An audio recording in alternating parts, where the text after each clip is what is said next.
Hello, Gravitrons. I'm more gravity. Let's play chess. Start with a 10-minute per side per game here.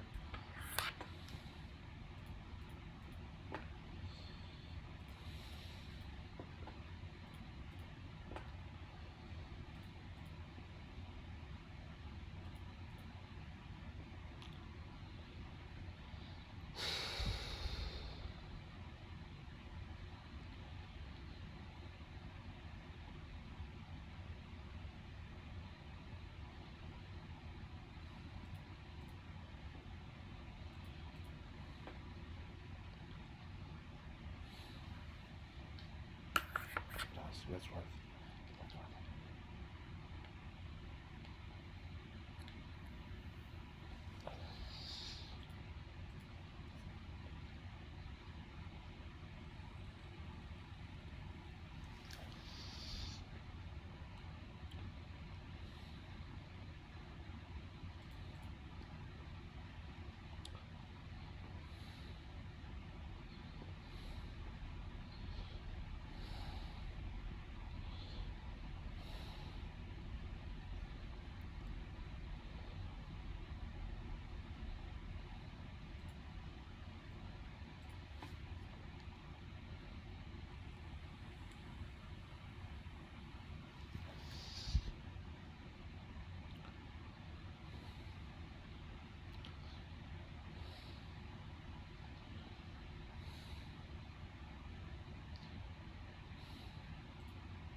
Alright, so my opponent wants a rematch. Or, but, I'd be glad to, but right now, unfortunately, no.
Okay.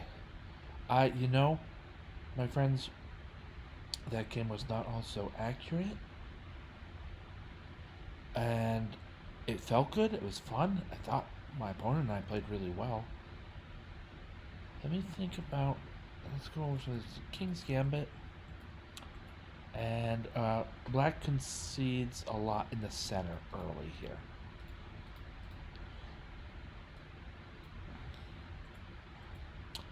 I have no reason to fear of lack of king safety. Mostly because if my opponent puts a long range piece on the e file, I can, at a moment's notice, resort to pawn to e5, and then that pawn is covered a lot. One of those a lot by a fellow pawn, which can make it difficult to break through, even more difficult than how difficult it is normally. H5. This is just early pawn rush. Early pawn rush city here, guys. This is not anything other than that. My opponent didn't want to capture, which I don't blame my opponent for. Just after captures and then rook takes h5. Rook takes h5. Black's pawn shield has been broken. So is the bishop there, but man, I'm thinking white's going to have a really strong attack after that. My opponent played, however, the move pawn to f6. Which also isn't great for black because white will play bishop to c4 check. And white is developing with fury. Bishop c4 check. Pawn to d5 is the best move available, and things get really crazy in the early going here. Kingside castle. I mean, Torch doesn't like the kingside castle. But, I mean, what else are we gonna do? That with the e file now, the e file is a serious thing, and we don't have. White does not have time to. That wouldn't be good.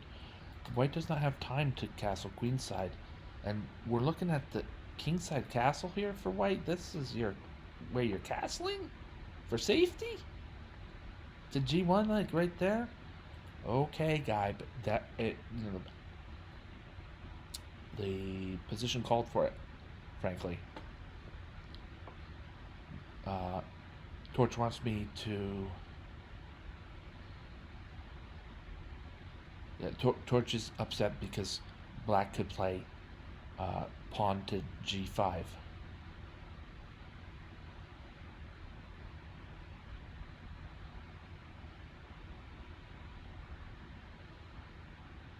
Maybe. I would drop back to d2 perhaps, or to g3 seems to make more sense than h2, but h2 is one of those moves you would want to look at during a deep think because it kind of sneaks in there as a move that's also playable for white, keeping this long diagonal.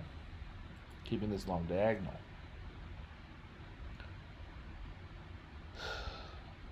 Pawn to b5. And this move I actually thought was good. This was a good human versus human move. Bishop takes c7, just exploiting this pin for every last ounce of its worth. Queen moves, as of course capturing on c7 doesn't. It's not the end or curtains, but then doesn't white play. Bishop takes d5, equalizing material, but that's with check, and the rook on a8 hangs.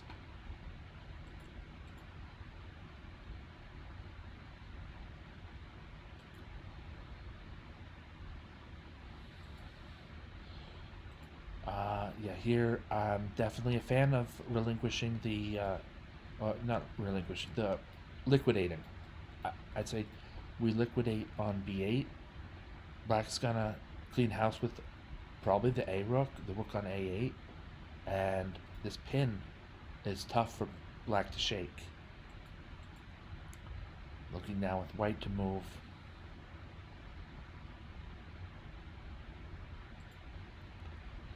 Knight to c3. I'm gonna pile more pressure onto d4.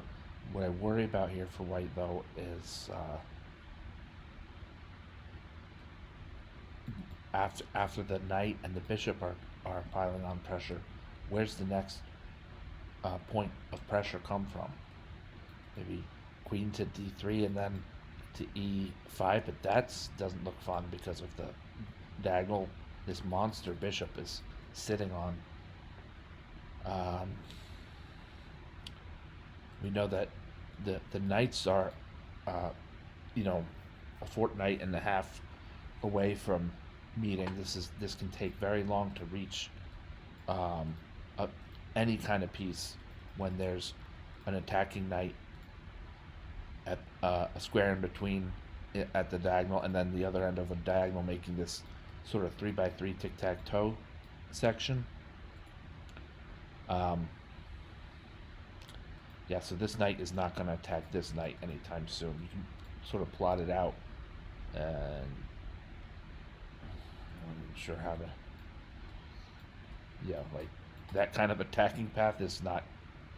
Just wait for other stuff to happen. Honestly, in my opinion, if there's that if I want to attack with this knight, but there's this one square in between.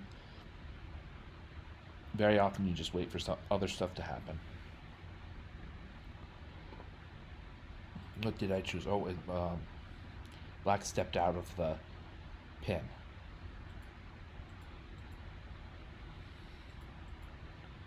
And then one normal course of action would be to liquidate completely on d5. But why? We have had this h5 pawn. Sort of, this situation has been at ends for quite a while. I said, if I play h takes g6, black plays h takes g6, then this file is dead to rights open against black's king here.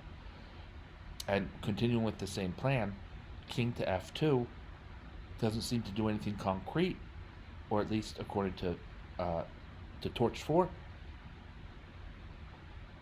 But then rook to h1 is darn near devastating. We're taxing black's pieces so heavily that the issue is not a trade for trade, and then you get a fork and you win a rook. The issue is in an entire positional collapse.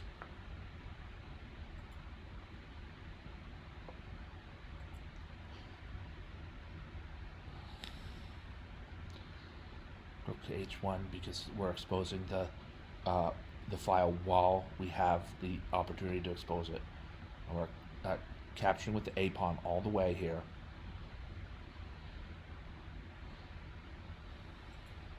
So here's the position after black's 19th move.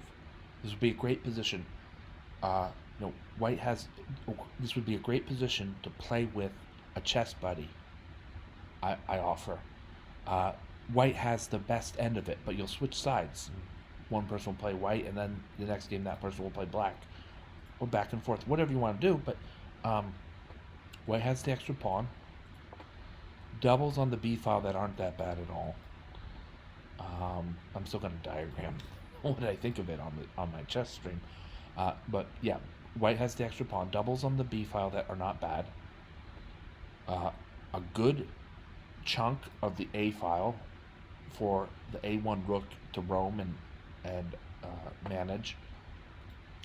All of the h file, and that's with a capital exclamation mark. All of the h file. This rook. I mean, it's hard to call him the strongest piece on the board, but I'd say maybe just look, white's pieces are working tremendously well for him right now.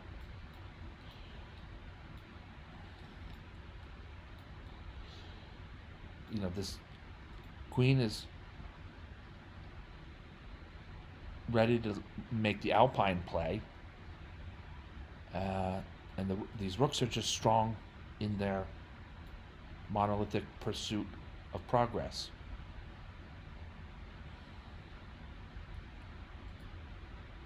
I played c4, and that was not maybe according to Torch that was not the greatest move. But the point I was making earlier is just that this is about piece quality, but also about taxing black's pieces to their edge. How much work can one rook do if on the c file attacking a backward and weakly defended pawn, if all it takes to undo all that awesomeness of the rook on c8 is pawn to c3. Not only is my pawn now well defended, but I'm also defending a key pawn in the center here. So pawn to c4, and then this liquidation could have come at the expense of one pawn against white. But I think even at that, white is doing okay with queen to b3 and a really strong pin on the rook that has moved to c4. Pawn to f5 allows the bishop more scope.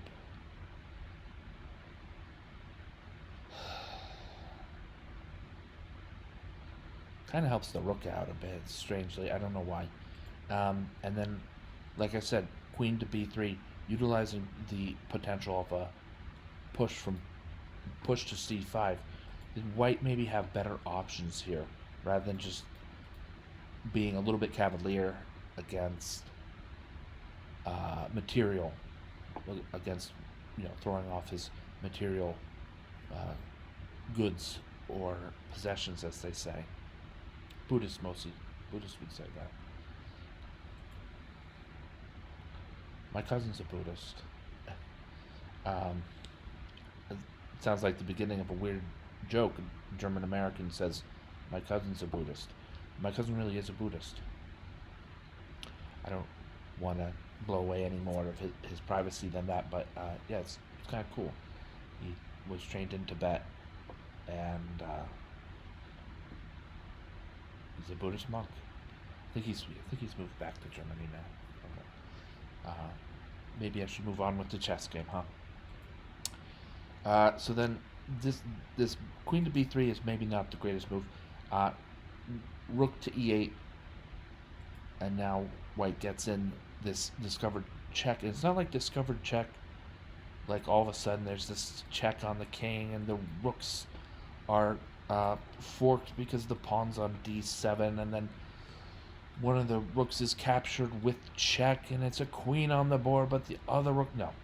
That wasn't what this discovered check does. But I think one thing I handled well here is recognizing that I wasn't going to get that out of this potential here.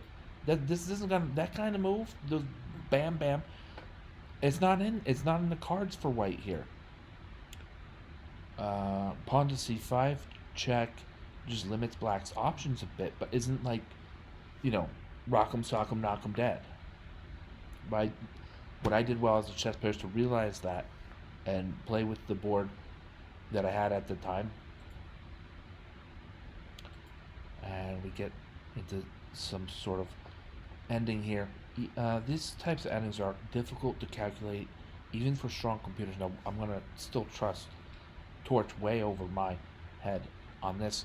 Uh, what am I? What am I thinking? What am I thinking of that? It's a lot of open space, honestly.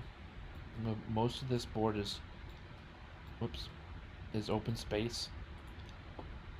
I played Queen to B3. I was looking at Queen to A4. I played Queen to A4.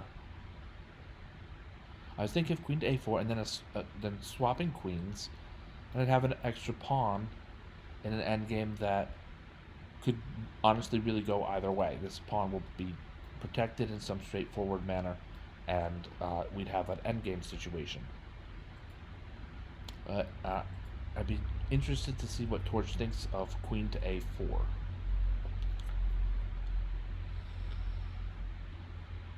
So, what did I play? Queen to B. I played Queen to A3. Yeah, these moves. There's better moves on the board here for White, I'd say. Um,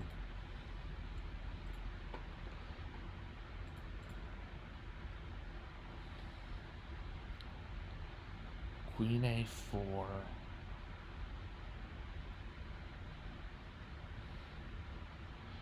It's considered an inaccuracy. Interesting. The move I played was considered to be a blunder, and that's as the result of the of bishop takes d4. I think most likely we're recapturing on d4. Then when queen takes bishop takes d4 check, knight takes d4, queen takes d4 check, and black is now hunting white's queen with an extra piece on the c5 pawn. It didn't come to that. The queen moved. I let forth a decent, another discovered check. Maybe white had better. I'm starting to think this game wasn't all that accurate enough to be a truly stellar game. It was a great game, better than most, but a number of mistakes are being played on the board here. And I solved this mate in 3 at the end with a little bit of think time. I think I kind of used my time strongly here with white to move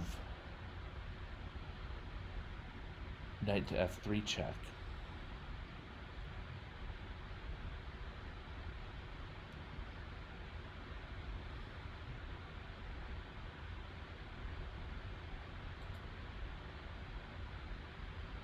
King f, yeah.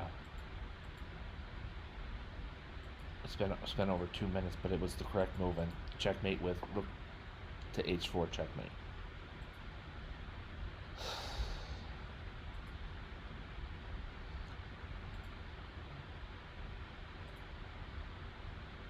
All right.